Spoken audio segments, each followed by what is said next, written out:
Hey guys, welcome back to another video. Today we're reviewing and taking a look at Metal Gear Solid The Master Collection Volume 1 on the Nintendo Switch. Before I start, I know, this collection was not handled that well. It launched in a pretty bad state, like a lot of games these days, but nothing was really improved. It was just a package that was put together and sent out and fully priced. I'll dive deeper into how I think about these things and how I feel about everything as we get on with the video. But from my experience, I'm actually pretty pleased with this and dare I say recommend it if you were in similar circumstances as I was. So let's get into it. So I got this game on Woot, and if you don't know what that is, it's a online shop that's owned by Amazon and they have some discounted stuff on there. I've never used it, but I saw it posted on Twitter, so I went ahead and went to the link and it was only $20. And this thing launched for $60.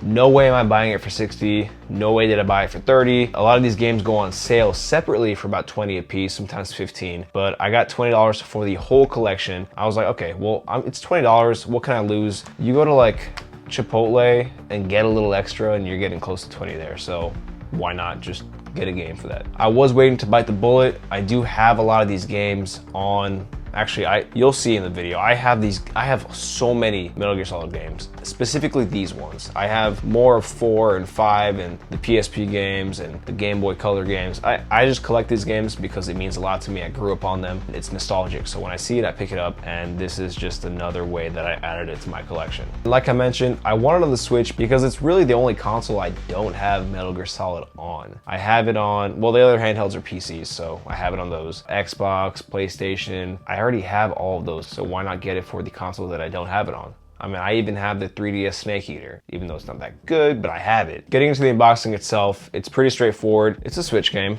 but the box is pretty cool. Although I got this game like a year after it launched, this is still the Day 1 edition. Goes to show you how many people bought it. I mean, it has a nice selection of images on there.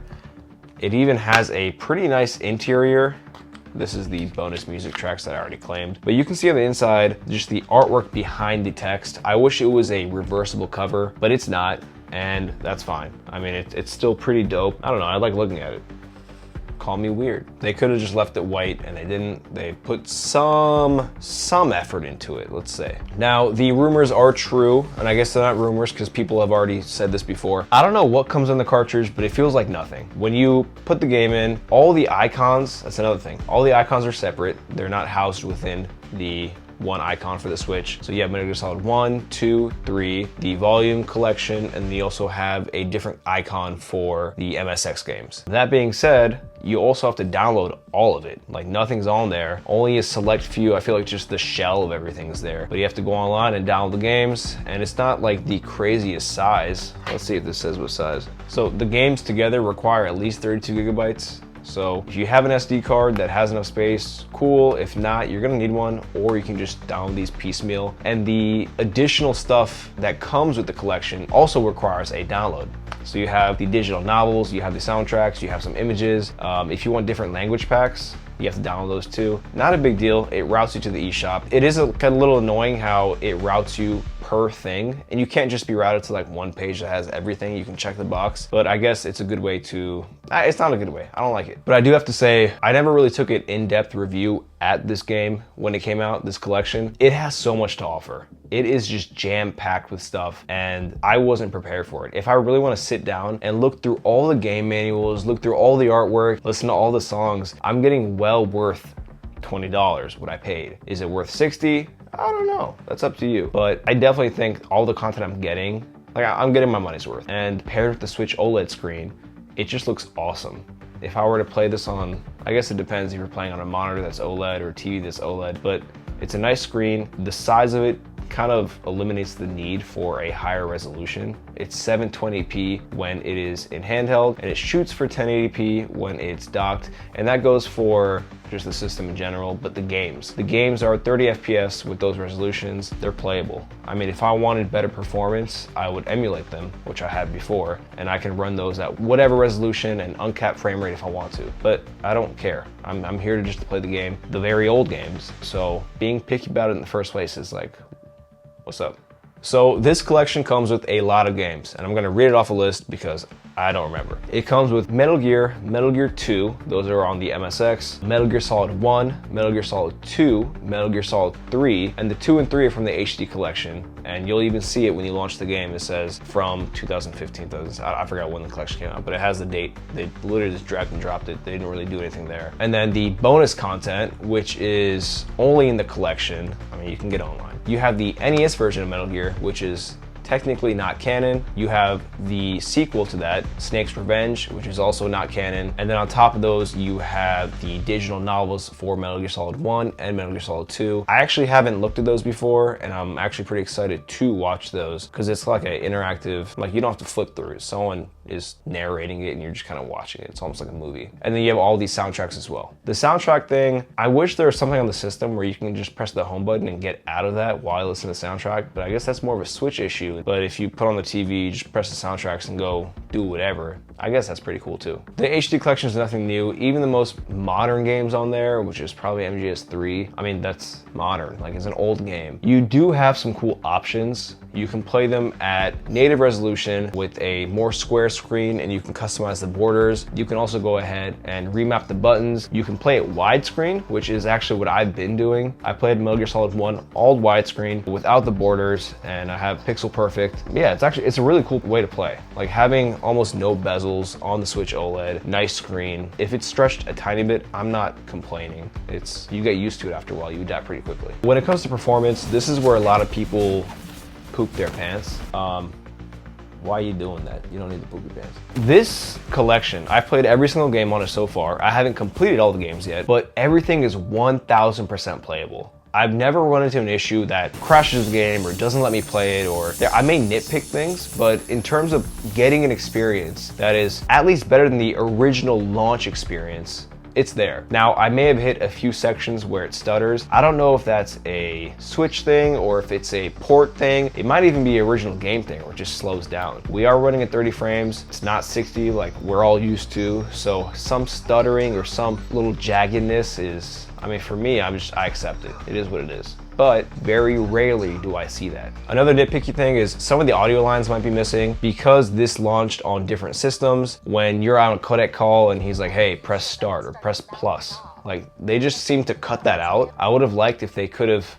put something there, but I understand the original voice actors would have to do that line. And it'd be weird if you put a different voice actor in there. So they just cut out the audio. Not really a big deal. Those are kind of 4D lines anyway. It's like they're telling you to press the button on your controller, so you're kind of taken out of the game in the first place. Not a big deal. This collection's, like I mentioned, it's giving me another reason to play my Switch. It's actually become one of the systems that I've been traveling with recently. I actually got a whole case for it. Did a video on this if you want to check it out. But yeah, it's just like it's a nice device with a nice collection. I think I run into this habit where I have a new game come out that I happen to get on the Switch, and it makes me play my Switch, and it makes me realize, okay, this Switch is actually pretty fun. I should play this more. And I go through those phases, but I kind of go through those phases with everything. Like I have a Nintendo DS that I play sometimes. I have the Steam Deck, the ROG Ally, PSPs, that's just a thing. Because I have it, I'll want to play it again to a phase, and now I'm getting sidetracked. So if I could have one nitpick that I really don't like, and this has to do more so with Metal Gear Solid 2 and 3, those games require precision with the analog stick. The Joy-Cons are mainly the issue because of the small travel distance that you have. It's really not much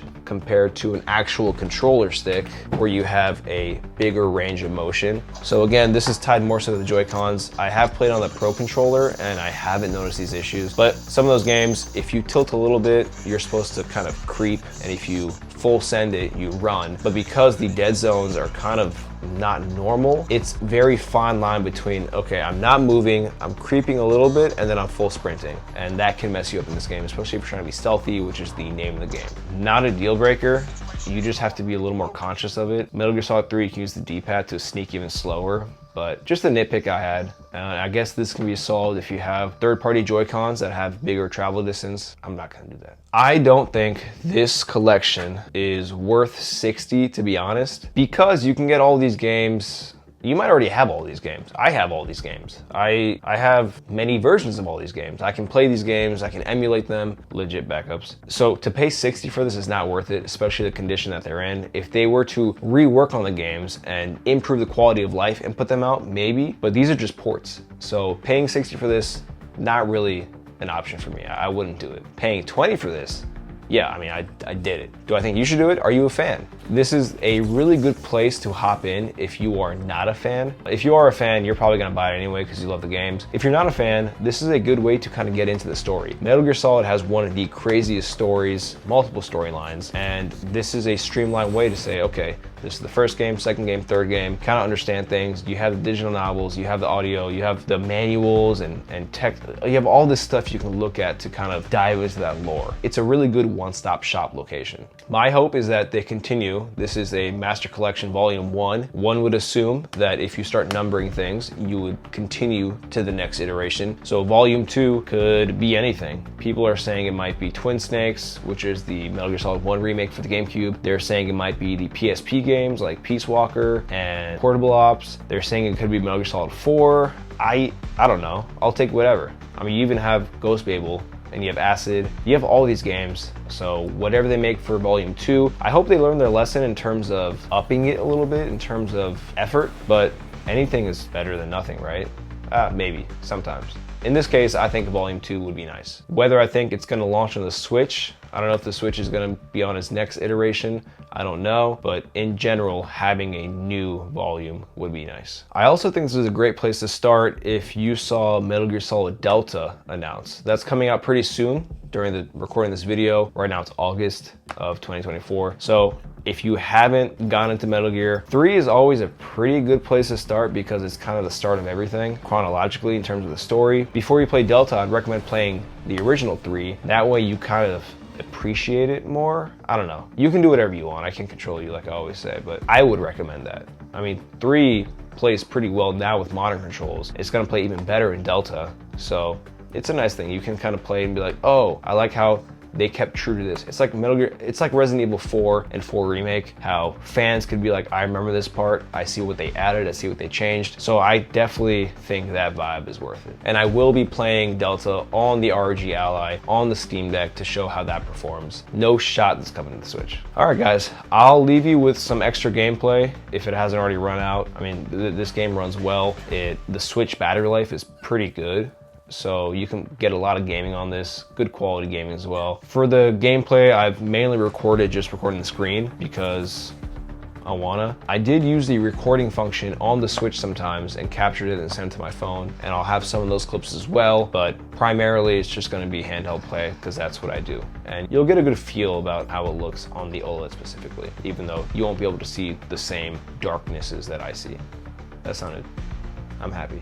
But that is it, guys. Metal Gear Solid Master Collection Volume 1 for $20, do it. I still see it on sale now. If you have Woot, look at it. If you don't, go to Woot and look at it. I've seen it drop to 20 on Amazon as well. Pretty cool. If it drops on Steam, that's also a cool option because you can play it on any device. But if you're playing it on the computer, you can also just find it.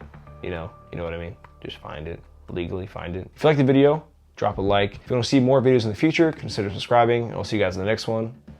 Bye.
If you need to talk to me, use the codec.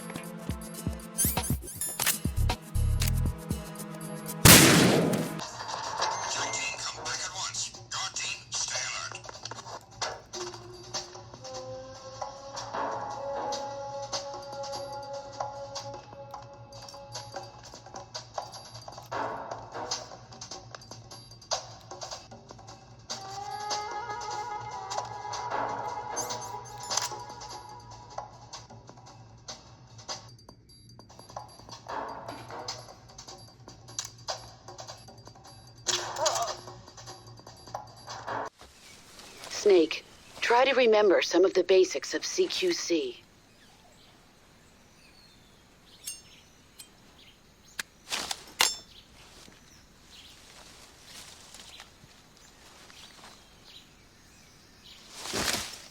Commencing virtuous mission now.